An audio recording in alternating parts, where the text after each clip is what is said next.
জুজু আসছে। You are not alone.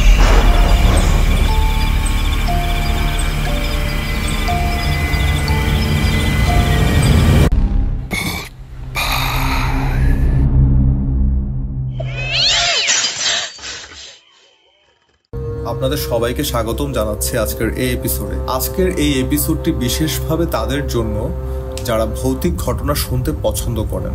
আমরা বিভিন্ন প্ল্যাটফর্ম থেকে ভৌতিক ঘটনা সংগ্রহ করি, সেগুলো আপনাদের সামনে তুলে ধরি।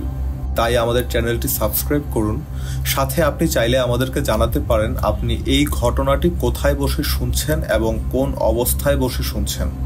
সেটি ছোট্ট একটি কমেন্টের মাধ্যমে আমাদেরকে জানিয়ে দিতে পারেন এবং আপনি কমেন্টের মাধ্যমে আমাদেরকে এটিও জানিয়ে দিতে পারেন যে আপনি আসলে কী ধরনের ঘটনা শুনতে পছন্দ করেন। আমরা অবশ্যই চেষ্টা করব সেটিকে প্রাধান্য দেওয়ার।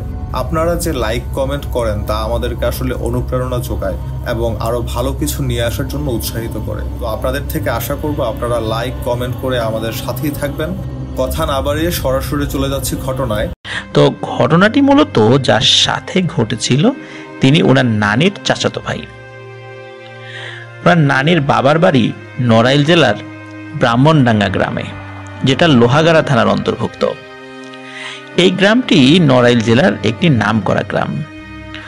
ওখানে নাকি প্রতি বছর, মূলত বাংলা বছরের শুরুতে মেলা বসে। গ্রাম বাংলার ঐতিহ্যবাহী সেই বৈশাখী মেলায় ছুটে আসে দূর দূরান্ত থেকে হাজার হাজার মানুষ।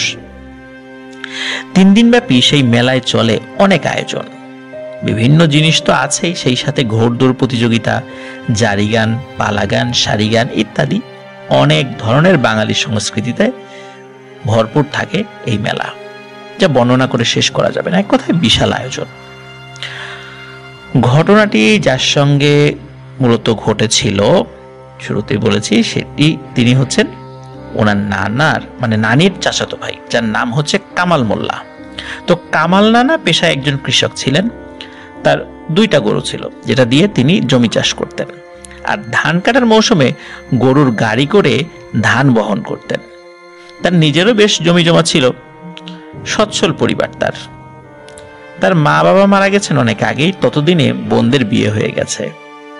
তার কোনো ভাই ছিল না। পরিবার বলতে ওই কামাল নানা, তার স্ত্রী এবং 2টো ছেলে সন্তান। বড় ছেলের নাম হচ্ছে মুরাদ। ওই সময় তার বয়স ছিল 10 থেকে 12 বছর। আর ছোট ছেলের নাম হচ্ছে মিজান, তার বয়স হলো ওই সময় আর কি 8 থেকে 9 বছর। তো ঘটনার শুরুটা 1980-র দশকে। এক্সাক্ট সালটা বলা মুশকিল, তবে 1980-র দশকের কোন একটা সালে হবে। সময়কাল পৌষ মাস, শীতকাল, বেলা ছোট।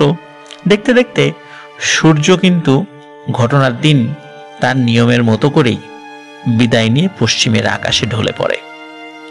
তখনও খেতে কাজ করে যাচ্ছিলেন কামাল নানা। চারপাশ কিন্তু অন্ধকার হয়ে আসছে দেখে তিনি দ্রুত কাজ বন্ধ করে বাড়ির উদ্দেশ্যে রওনা দেবেন। তখন একটু দূরে নালা ছিল। নালা বলতে ছোট্ট পানির একটা প্রবাহ যেদিক দিয়ে বের হয়, এরকম ছোটখাটো জায়গা আর কি। এটাকে আমরা নালা বলি আর কি, বা কোনো একটা আবদ্ধ জলাশয়কেও কোনো কোনো জায়গায় নালা বলে। তো এরকম একটা নালার ভিতর কিছু একটা ছটফট করছে। তো ওই নালা থেকে তার জমি পর্যন্ত পানি দেওয়ার জন্য একটি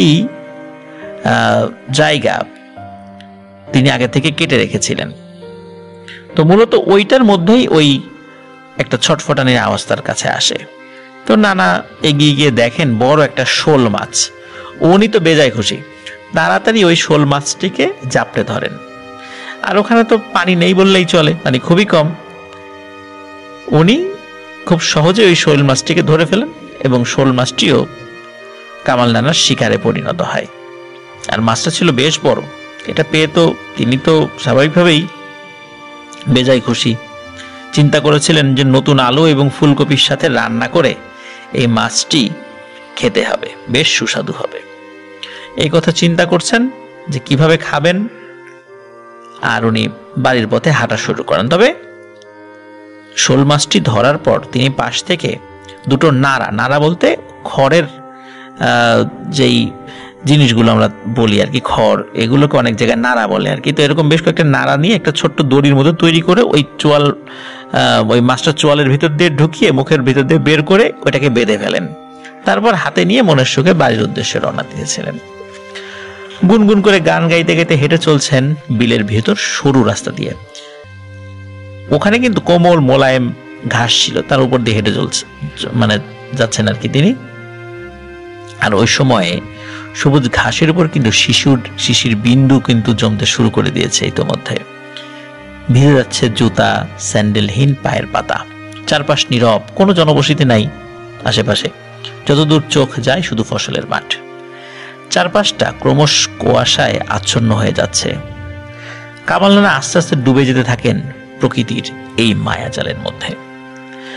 ততক্ষণে কিন্তু চারপাশ অন্ধকার হয়ে গেছে প্রিয় লিসেনার্স। আর ওই কামাল নানার কাছে কোনো আলো ছিল না। উনি নর্মালি কোনো আলো নিয়েও আসেন না, সন্ধ্যার আগে বাড়িতে ফেরত যান আর কি। তা আলো না থাকার কারণে ওর পথ চলতে বেশ অসুবিধাই হচ্ছিল, কিন্তু উনি সেটাকে পাত্তা না দিয়ে হেঁটে চলছেন তার চিরচেনা পথে। সরু রাস্তাটাকে মৃদু আলোর অবয়ব মনে হচ্ছে। সন্ধ্যার পর মেঠো পথ যেটা সাদা থাকে, ওটাকে আরো সাদা মনে হয় রাতের বেলা চাঁদের আলোতে, কারণ সন্ধ্যার পর তো চাঁদ উঠে যায়। তো ওটাকে মনে হচ্ছে মৃদু আলোর একটা অবয়ব, আঁকা বাঁকা। তো কামাল নানা জানতেন যে এই পথ কিন্তু সহজে শেষ হবে না। 3 কিলোমিটারও দীর্ঘ এই রাস্তার সিংহভাগ কিন্তু বিলের ভিতর দিয়ে এঁকে বেঁকে চলেছে। আর যতটুকু বিলের ভেতরে গিয়েছে তারপরে যে বাকি রাস্তা, সেটা গ্রামের ভেতর দিয়ে, এবং ওই রাস্তার শেষে কামাল নানার ঘর। কামাল নানার ঘরটা কিন্তু গ্রামের একদম শেষ সীমানায়, তারপর আর কোনো ঘর বাড়ি নেই। তো বিলের ভিতর একটি পুরনো বট গাছ আছে। ওই গাছের পাশ দিয়ে চলে গেছে একটি রাস্তা। গাছটিকে দূর থেকে দেখলে মনে হবে বিশাল কোনো দানব দাঁড়িয়ে আছে। তো ওই গাছটার পাশ দিয়ে যখন উনি যাবেন বা কাছাকাছি চলে এসেছেন, হঠাৎ করে তিনি থেমে যান। চিন্তা করেন যে অনেকে এই গাছের এখান দিয়ে যাওয়ার সময় ভয় পেয়েছে, তারপর আবার সাথে মাছ আছে, এভাবে তো যাওয়া যাবে না। তো উনি ওনার লুঙ্গির একটা গ্যাটের মধ্যে, মানে কোমরের এখানে, বিড়ি এবং একটি ম্যাচ, এটা সবসময় উনি রাখতেন, ওনার বিড়ি খাওয়ার অভ্যাস ছিল। তো সেখান থেকে একটা বিড়ি বের করে হাঁটা শুরু করেন। তো গাছের তো খুব কাছাকাছি ছিলেন। গাছের যখন একদম নিচে চলে এসেছেন এবং নিচে এসে তারপর সামান্য একটু বেরিয়েছেন, হঠাৎ করে উনি একটা শব্দ শুনতে পান, এবং শব্দের উৎসর দিকে উনি যখন নজর ঘোরান, তিনি লক্ষ্য করেন গাছের উপর থেকে কিছু একটা জিনিস হামাগুড়ি দিয়ে এক পলকে নিচে নেমে আসলো, এবং নিচে এসে সেটা কামাল নানার সামনে এসে দাঁড়ায়। নানা থমকে যান এবং দাঁড়িয়ে পড়েন। অন্ধকারে যদিও ভালো দেখা যাচ্ছিল না, তবে সেটা কোনো মানুষের অবয়ব ছিল এটা নিশ্চিত। এবং এটা যে মানুষের অবয়ব ছিল এটা নিশ্চিত হওয়ার পর তখন কামাল নানা তাকে জিজ্ঞেস করেন, এই কে রে তুই, আমার পথ আটকায় দাঁড়িয়েছিস কেন? তো ওই অবয়বটি কোনো কথা বলে না। তো কামাল নানা আবার জিজ্ঞেস করেন একই কথা, কি হইলো, কে তুই, আমার পথ আটকায় রাখছিস কেন? একটা পর্যায়ে কামাল নানা বুঝতে পারেন যে এটা কোনো মানুষ নয়, কারণ কোনো মানুষের পক্ষে এভাবে হামাগুড়ি দিয়ে কি গাছ থেকে নামা সম্ভব? শুরুর দিকে বিষয়টা আসলে উনি বুঝতে পারেননি, কিন্তু কিছু সময় যাওয়ার পর বুঝতে পারলেন যে এইভাবে হামাগুড়ি দিয়ে কোনো একটা গাছ থেকে নেমে আসা সম্ভব নয়, এটা অসম্ভব কোনো মানুষের পক্ষে। উনি প্রচন্ড ভয় পাচ্ছিলেন, তারপর উনি সাহস ধরে রাখার চেষ্টা চালিয়ে যান। ওদিকে বিড়ি কিন্তু প্রায় শেষ। ওনার কোমরে আরো বেশ কিছু বিড়ি ছিল, শেষ হতে না হতে আরেকটি বিড়ি উনি বের করে সেটা ধরিয়ে ফেলেন। এক বিড়ির আগুন থেকে আর একটা বিড়ি ধরিয়ে ফেলেন। ওই অবয়বটি তখনও দাঁড়িয়ে আছে তার সামনে। কামাল নানা জানতেন তিনি যখন ওই অবয়বটির পাশ দিয়ে যাওয়ার চেষ্টা করবেন, তখনই ওই অবয়বটি তাকে আক্রমণ করতে পারে। তো বেশ কিছুক্ষণ যাওয়ার পর ওই অবয়বটি একটি মোটা কণ্ঠে বলে ওঠে, কামাল, মাছটা আমাকে দিয়ে যা। তো কামাল নানা কোনো উত্তর না দিয়ে দোয়া পড়তে থাকেন। এরপরে বিড়ি খাওয়া শেষ, তখন দোয়া পড়তে থাকেন।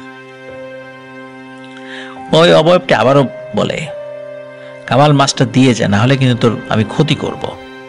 তখন ওই কামাল নানা বিরক্ত হয়ে ওই অবয়বটাকে বিশ্রী ভাষায় গালিগালাজ করতে থাকেন। প্রিয় লিসেনার্স, এই কাজটি হয়তো আর 10 জন মানুষের পক্ষে একদম অসম্ভব, যে কোনো একটা অবয়বকে দেখে ভয় না পেয়ে এটাকে গালিগালাজ করবেন। তো যাই হোক, এতটা সাহস দেখানো কিন্তু উচিত না, সেটা ওই কামাল নানা কিন্তু বুঝতে পারতেন বা বুঝেছিলেন। তিনি যখন ওই গালিগালাজ করছিলেন ওই অবয়বটাকে, তখন ওই অবয়বটি রেগে গড় গড় করতে করতে এখান থেকে অদৃশ্য হয়ে যায় এবং যাওয়ার আগে কামাল নানাকে বলে যায়, তোকে আমি দেখে নেব রে। তো কামাল নানা বাড়িতে ফেরেন মাছ নিয়ে। উনি কিন্তু ভয় পেয়েছিলেন, কিন্তু বুঝতে দেননি। সে রাতে কামাল নানার জ্বর এসেছিল, 1-2 দিন জ্বর ছিল, পরবর্তীতে তিনি সুস্থ হয়ে যান। প্রিয় লিসেনার্স, ঘটনা কিন্তু এখানে শেষ না, আরো ঘটনা আছে, চলুন সেইটুকু শুনি। উনি ওই রাত্রে ফেরত আসার পর থেকে ওনার বাড়িতে অদ্ভুত এবং ভয়ানক কিছু সমস্যার সৃষ্টি হয়। তো অনেক ধরনের সমস্যা আছে, হাতে গোনা কয়েকটি আমরা জানতে পেরেছি, কারণ সেগুলোই লিখে পাঠিয়েছেন। এক রাতে এই কামাল নানার স্ত্রী ওয়াশরুমে যাওয়ার জন্য হারিকেন নিয়ে ঘর থেকে বের হন। গ্রামের ওয়াশরুমগুলো তো স্বাভাবিকভাবেই আপনারা জানেন যে ঘরের বাইরে হয়। তো উনি যখনই ওই ওয়াশরুমে ঢুকবেন, ওই ওয়াশরুমের যে দরজা, এই দরজাটা যখনই খুলেছেন, তখনই দেখতে পান বিভৎস চেহারার একটি নারী অবয়ব সেখানে দাঁড়িয়ে আছে। হারিকেনের আলোয় এক ঝলক নানি যেটা দেখতে পান, তাতে বোঝা গেল যে সাদা কাপড় পরিহিত একটা মেয়ে কিছু একটা খাচ্ছে। তার মুখ দিয়ে চুইয়ে চুইয়ে রক্ত পড়ছে। তার মুখের মাংসগুলো পচে গলে গেছে, মনে হচ্ছে এখনই সেগুলো খসে পড়বে। আর চোখ দুটি অনেক বড় বড় আর রক্তের মতো লাল। ওই অবয়বটি নানিকে দেখে অট্টহাসি হাসতে থাকে। তার সেই বিভৎস হাসি সহ্য করতে না পেরে নানি চিৎকার দিয়ে অজ্ঞান হয়ে পড়ে যান। ওই চিৎকারের শব্দে তার যে বড় ছেলে মুরাদ মামা, তিনি ঘর থেকে বের হয়ে এসে দেখেন তার মা মাটিতে পড়ে আছে। তো নানিকে ধরে ঘরে নিয়ে আসা হয়। তারপর জ্ঞান ফিরলে তিনি সব কথা বলেন যে তিনি কি ভয়ানক জিনিসটা দেখেছিলেন। এটা গেল এক রাতের ঘটনা। আরেকটি ঘটনা শুনি। সেটি হলো, এক রাতে কামাল নানা এবং তার বাল্য বন্ধু, তার নাম হচ্ছে মন্টু, তারা জারি গান শুনতে পাশের গ্রামে যান। ওই গ্রামের নাম ছিল জালালাসি, যেটা কামাল নানার বাড়ি থেকে বেশ দূরে। গ্রামটার দূরত্বটা এমন ছিল বা পথ এমন ছিল যে ধরুন একটি বৃত্তের মধ্যে বা একটা বৃত্তের রেখা হচ্ছে রাস্তা, যেটি লোকালয় দিয়ে গিয়েছে আর কি। আর মাঝখানের ফাঁকা অংশ হচ্ছে বিল। বৃত্তের এক প্রান্তে ব্রাহ্মণডাঙ্গা, অপর প্রান্তে জালালাসি। তো লোকালয়ের ভিতর দিয়ে যে রাস্তা চলে গেছে, সেখান দিয়ে যেতে হলে অনেক রাস্তা ঘুরে যেতে হয়। এখন এই কামাল নানা শর্টকাট উপায়ে যাওয়ার প্রস্তুতি নেন, যেটা বিলের ভেতর দিয়ে গেছে। এখানে একটি বিষয় বলে রাখা ভালো যে ওখানে কিন্তু একটি বট গাছ পড়বে আসা যাওয়ার পথে আর কি। তো মোটামুটি 3 কিলোমিটার পথ পাড়ি দিলে জালালাসি গ্রাম। তার একটু দূরে বসেছে জারি গানের আসর। যথারীতি তারা সেখানে পৌঁছে যান এবং এক জায়গায় বসে জারি গান শুনতে থাকেন। বেশ কিছুক্ষণ গান শোনার পর ওই কামাল নানা, তার বন্ধু, তার নাম হলো মন্টু, সেই মন্টু নানাকে ওই কামাল নানা বলে যে, মন্টু নানা কামাল নানাকে বলে আর কি, যে কামাল তুই থাক, আমি একটু আসছি, একটু ওয়াশরুমে যাব। তারপরে একসাথে চলে যাই, ভোর পর্যন্ত অপেক্ষা করা যাবে না, বাড়িতে যেতে হবে, পরের দিন খেতে কাজ আছে, এতক্ষণ থাকা যাবে না। তো কামাল নানা বলে ঠিক আছে, তুই যা, তুই ফেরত এসে আমাকে ডাক দিলে একসাথে বাড়িতে চলে যাব। তো কিছু সময় পর, মোটামুটি 5-7 মিনিট পর, ওই মন্টু নানা তিনি ফেরত আসেন। ফেরত এসে কামাল নানাকে ডাক দেন, সকলের সামনে তিনি ডাক দেন। কামাল নানাও উঠে ওই মন্টু নানার সাথে বাড়ির দিকে হাঁটা শুরু করেন। তো এই কামাল নানা খেয়াল করছেন যে এই মন্টু নানা বেশ দ্রুত হাঁটছেন। কামাল নানাও তাকে অনুসরণ করে হাঁটতে শুরু করেন। তো বিলের ভিতরের সেই রাস্তা দিয়ে দুজন হেঁটে যাচ্ছেন। চারপাশ নীরব, নিস্তব্ধ। পায়ের শক্ত চটি জোড়ার সাথে পায়ের পাতার বাড়ি লাগার শব্দ কানে আসছে। আর এর মাঝেই ভেসে আসছে আশেপাশের গাছ থেকে দু একটা পাখির ডানা ঝাপটানোর শব্দ, কারণ তারা হেঁটে যাচ্ছে, আশেপাশের গাছে পাখি বসেছিল রাতের বেলা। নিশাচর যে পাখিগুলো সেগুলো উড়ে যাচ্ছে। তো দ্রুত হাঁটার কারণে কামাল নানা খুব ক্লান্ত হয়ে পড়ছিলেন। তিনি কোনোভাবেই ওই মন্টুনার সাথে তাল মিলাতে পারছিলেন না, আর মনে হচ্ছে ওই মন্টুনার চলার গতি আস্তে আস্তে খালি বাড়ছে আর বাড়ছে। তো কামাল নানা এক পর্যায়ে বিরক্ত হয়ে বলে, কিরে মন্টু, তুই এত তাড়াহুড়া করতেছিস কেন? তোর কি পাকা ধান কি বর্ষার পানিতে তলায় যাচ্ছে নাকি? তা তো আর যাবে না, সুতরাং এত তাড়াতাড়ি হাঁটিস না, দাঁড়া, আমি তো আর পারছি না তোর সাথে হেঁটে। তো ওই মন্টুনারা কোনো উত্তর না দিয়ে তার মতো করে হাঁটতে থাকে। কিছুক্ষণ পর কামাল নানা মন্টুনাকে জিজ্ঞেস করে, ওই মন্টু, বিড়ি খাবি নাকি? একটু দাঁড়া না ভাই, আর তো পারি না। তো এই বলে কামাল নানা দাঁড়িয়ে যান, আর পকেট থেকে বিড়ি আর দেশলাই বের করে যখন তিনি বিড়ি জ্বালাবেন, মানে বিড়িটা ধরাবেন, তখন ওই মন্টুনারা একটা ধমকের সুরে বলে ওঠে, এই বিড়ি পরে ধরা, সময় কম। তো কামাল নানা একটু অবাক হয় এবং জিজ্ঞেস করে, আরে কিসের সময়ের কথা বলে সে? এবং তাকে জিজ্ঞেস করে, কিসের সময়ের কথা করতেছিস তুই? মন্টুনারা কোনো উত্তর দেয় না। কামাল নানা এবার রেগে যান। যখনই তিনি মন্টুকে গালমন্দ করার প্রস্তুতি নিচ্ছেন, তখন তিনি একটা অদ্ভুত এবং ভয়ানক জিনিস লক্ষ্য করেন। তিনি দেখতে পান চাঁদের আলোয় থাকা কামাল নানা রাস্তার পাশে নিজের ছায়া দেখতে পাচ্ছেন, কিন্তু মন্টু নানার কোনো ছায়া তিনি দেখতে পাচ্ছেন না। তিনি ভয় পান, মারাত্মক ভয় পান। তিনি আরো লক্ষ্য করেন মন্টু নানার পায়ের পাতাগুলো উল্টো দিকে ঘোরানো, অর্থাৎ পেছনের দিকে ঘোরানো। তখন কামাল নানা বুঝতে পারে, এটা তো মন্টু না রে, আজকে তো বিশাল বড় বিপদে পড়ে গেছি। আমি তো মন্টুকে ফেলে রেখে চলে আসছি, নিশ্চয়ই ওয়াশরুমে যখন মন্টু গেছে তখন এই পিশাচটা মন্টু সেজে আমাকে ডাক দিয়ে এখানে নিয়ে আসছে। ওনার হাতে কিন্তু বিড়ি ছিল, সেটা উনি দ্রুত জ্বালিয়ে নেন এবং ওই যে শুরুতে একটা বিড়ি বের করেছিলেন, তো ওটা আর ফেলে দেননি বা কোমরেও রাখেননি। তো সেটা দ্রুত উনি জ্বালিয়ে নেন এবং ওখানে দাঁড়িয়ে পড়েন। আর মন্টুর সুরত ধরে আসা সেই দুষ্টু জিনটিও একটু দূরে গিয়ে দাঁড়িয়ে পড়ে। সে পেছনে ঘুরে আর দাঁড়িয়ে থাকা অবস্থায় সে 4 হাত 4 পা ভর দিয়ে তার অবস্থান নেয়, ঠিক যেভাবে কুকুর বিড়াল যেভাবে থাকে আর কি, এবং একটা লাফ দেয় এবং লাফ দিয়ে কামাল নানার সামনে চলে আসে। ভয়ানক বিভৎস চেহারা সেটার। চেহারা দেখে সে বুঝতে পারে কি ভয়ানক এই পিশাচ এটা, কারণ চেহারাটা কিন্তু আর কামালের নেই, হয়ে গেছে বিভৎস এক রাক্ষসের মতো। ওই পিশাচটা লাফ দিয়ে তার সামনে এসে অট্টহাসি হাসতে থাকে। তার সেই হাসিতে গোটা বিল কেঁপে ওঠে, আর কামাল নানা তো ওইখানেই মরে যাবেন ভয়ে, এরকম তার মনে হচ্ছিল। তার শরীর অবশ হয়ে যায়, তিনি অসারের মতো দাঁড়িয়ে থাকেন, ওখান থেকে নড়বার এতটুকু শক্তি তার ছিল না।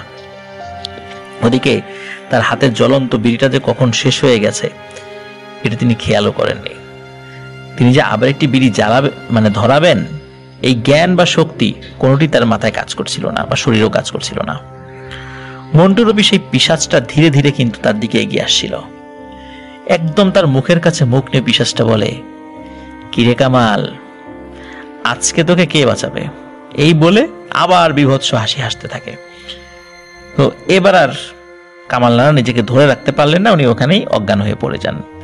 কামাল নানা যখন জ্ঞান ফেরে তখন তিনি নিজেকে ওই বিলের ভেতরে থাকা সেই বট গাছের নিচে আবিষ্কার করেন। তার শরীরে প্রচন্ড ব্যথা অনুভব করেন এবং শরীর বিভিন্ন জায়গায় নখের আঁচড়ের দাগ, সেখান দিয়ে রক্ত চুইয়ে চুইয়ে পড়ছিল। তিনি উঠে বসার চেষ্টা করেন কিন্তু ব্যর্থ হন। মাথার পেছনে প্রচন্ড ব্যথা অনুভব করেন এবং সেখানে আবার মাথা ঘুরে পড়ে যান। পরবর্তীতে তিনি নিজেকে তার বাড়িতে আবিষ্কার করেন। সকালে কিছু কৃষক যখন মাঠে জমি চাষ করতে যাচ্ছিল তখন তাকে ওভাবে পড়ে থাকতে দেখে কামাল নানাকে তার বাড়িতে পৌঁছে দেয় ধরাধরি করে। বাড়ির লোকেরা তার কাছে জিজ্ঞেস করে যে রাতে কি হয়েছিল। তখন কামাল নানা রাতের পুরো ঘটনা এবং মাছ নিয়ে ফেরার সময় যা যা ঘটেছিল সবকিছুই খুলে বলেন। তো কামাল নানা মন্টুর কথা জিজ্ঞেস করেন। মন্টুর কথা যখনই বলে তখনই সবাই নীরব হয়ে যায়, কেউ কোনো কথা বলছে না দেখে আবার জিজ্ঞেস করে, আচ্ছা মন্টু কোথায়? আমরা তো একসাথে গান শুনতে গিয়েছিলাম, সে এখন কোথায়? এবার নানি নীরবতা ভেঙে বলে, মন্টু ভাই আর নাই, 2 দিন আগেই তার দাফন কাফন হয়ে গেছে। এ কথা শোনার সাথে সাথে কামাল নানার উপর মনে হচ্ছে যেন আকাশ ভেঙে পড়েছে। প্রিয় বন্ধুর মৃত্যু সে কোনোভাবে মেনে নিতে পারছিলেন না। 2 দিন আগে দাফন হয়ে গেছে মানে, তার মানে হচ্ছে উনি 3 দিন অজ্ঞান ছিলেন। সকালবেলা যখন তাকে দিয়ে গিয়েছিল তখনও উনি অজ্ঞান ছিলেন, এরপর টোটাল 3 দিন অজ্ঞান ছিলেন। তো কোনো মতে কামাল নানা নিজেকে শান্ত রেখে জিজ্ঞেস করেন, মন্টু কিভাবে মারা গেল, তার সাথে কি হয়েছিল? তখন নানি বলেন যে গ্রামের কিছু লোক সকালবেলা ওই বট গাছের নিচে তোমাদের দুজনকেই পেয়েছিল। ওই বট গাছের নিচে তোমাদের দুজনকে উদ্ধার করার পর দেখা গেল যে তুমি জীবিত আছো, কিন্তু মন্টু ভাই জীবিত ছিল না, তার অস্বাভাবিক মৃত্যু ঘটেছিল। মন্টু ভাইয়ের ঘাটটা মটকানো ছিল আর চোখ দুটি উপড়ে ফেলা হয়েছিল এবং সেখানে অনেক ধস্তাধস্তির আলামত পাওয়া গিয়েছিল। এ কথা শোনার পর কামাল নানা কান্নায় ভেঙে পড়েন। প্রিয় বন্ধুকে হারানোর বেদনায় একরকম পাগলের মতো হয়ে যান। এরপর আস্তে আস্তে সবকিছু স্বাভাবিক হয়ে উঠতে থাকে। হঠাৎ একদিন রাতে কামাল নানা একটি স্বপ্ন দেখেন। সেই স্বপ্নে তিনি দেখতে পান একটি কালো অবয়ব তাকে বলছে, তোর কপাল ভালো রে, সময় মতো তোর বন্ধু এসে পড়েছিল, এই জন্য তুই প্রাণে বেঁচে গিয়েছিলি, কিন্তু তোকে আমি এত সহজে ছাড়বো না, আর তোকে যেই সাহায্য করতে আসবে তাকে এভাবেই মরতে হবে। নানার ঘুম ভেঙে যায়, লাফ দিয়ে বিছানা থেকে উঠে বসেন। নানা কান্নায় ভেঙে পড়েন এজন্য যে তার প্রাণের বন্ধু তার জীবন বাঁচাতে গিয়ে নিজের জীবন বিসর্জন দিয়েছেন। সবাই ধারণা করে যে যখন ওই মন্টু নানা তিনি ফেরত এসে দেখে যে কামাল নানা নাই, তখন উনি তাকে খুঁজতে থাকে। কারো কাছে হয়তো বা শুনেছিল যে কামাল নানা চলে গেছে, কিন্তু কামাল নানা একা একাই গিয়েছে এমনটাই ওই গ্রামে যে আরো কয়েকজন জারি গান শুনতে গিয়েছিল তারা বলেছে যে ওই কামাল নানা একাই সে বের হয়েছিল, কেউ তাকে ডেকে নিয়ে যায়নি। তো ওই সময় কেউ একজন আর কি বলেছিল যে সে তো চলে গেছে। তো এই কথা শুনে ওই মন্টু নানা বলে যে আমাকে রেখে চলে গেল, আমার সাথে যাওয়ার কথা ছিল, একসাথে আসলাম। তো যাই হোক, মনে মনে হয়তো বা তার উপর ক্ষুব্ধ হয়েছিলেন। তারপরে ওখানে জারি গান শুনতে তার গ্রামের কে কে এসেছিল তারা আর কেউ কোনো কিছু বলতে পারে না। ওদিকে ওই মন্টু নানা বেশি যে পিশাচটা, মূলত তাকে তো কামাল নানাকে ডেকে নিয়ে গিয়েছিল এবং একটি পর্যায়ে গিয়ে কামাল নানার উপর অ্যাটাক করে বসে। আর ওই মন্টু নানা উনি তাড়াতাড়ি হাঁটছিলেন যাতে করে কামাল নানাকে ধরা যায়, সে আগে আগে চলে গেছে, এই জন্য উনি স্বাভাবিক গতির থেকেও দ্বিগুণ গতিতে হাঁটছিলেন। যখন কামাল নানাকে অ্যাটাক করতে উদ্যত হয়েছে, তখন এই মন্টু নানা চলে আসে। তখন মন্টু নানা হয়তোবা প্রতিহত করেছিলেন, যার ফলে তাকে মৃত্যুবরণ করতে হয়েছিল। আর তিনি কিভাবে মারা গিয়েছিলেন, যেহেতু তিনি মারাই গিয়েছেন, এজন্য মৃত্যুর পূর্বের বিষয় তো তিনি কাউকে আর বলে যেতে পারেননি। অনেক সময় হয় না, কেউ ভয় পেয়েছে, অসুস্থ হয়েছে, পরে মারা গিয়েছে, কিন্তু মৃত্যুর আগে যেহেতু তার হুঁশ ছিল কিন্তু অসুস্থ অবস্থা ছিল, সে সব ঘটনা খুলে বলে। তা না হলে তো আমরা অনেক বিষয় বলতেই পারতাম না যে আসলে এই ঘটনাটা কেন হয়েছে। তিনি কিছুটা সুস্থ হওয়ার পর কি ভৌতিক ঘটনা দেখেছেন সেটা বলার কারণেই না হয় আমরা এই জিনিসগুলো জানতে পারি। তো যাই হোক, এই কামাল নানা কিভাবে ওই পিশাচটির হাত থেকে রক্ষা পেয়েছিল সেটি নাকি এখনো অজানা রয়েছে। এটা একটা রহস্যময় ঘটনা বলা যেতে পারে, যদিও আমরা বলবো বিশ্বাস করা না করা টোটালটাই আপনার ব্যাপার। এই ধরনের রহস্যময় ঘটনা যদি আপনি আরো শুনতে চান তাহলে অবশ্যই আমাদের চ্যানেলটি সাবস্ক্রাইব করবেন, এবং আপনি যদি চান আপনার জীবনে ঘটে যাওয়া ঘটনা আমাদের সাথে শেয়ার করবেন, তাহলে আমাদের ডিসক্রিপশন বক্সের মধ্যে আমাদের ইমেল অ্যাড্রেস দেওয়া থাকলো, সেটির মধ্যে আপনি চাইলে আপনার ঘটে যাওয়া ঘটনাটি ইমেলের মাধ্যমে আমাদেরকে জানাতে পারেন, আমরা সেটি অবশ্যই পড়ে শোনাবো। ধন্যবাদ, আশা করি ভালো থাকবেন, সবাইকে আল্লাহ হাফেজ।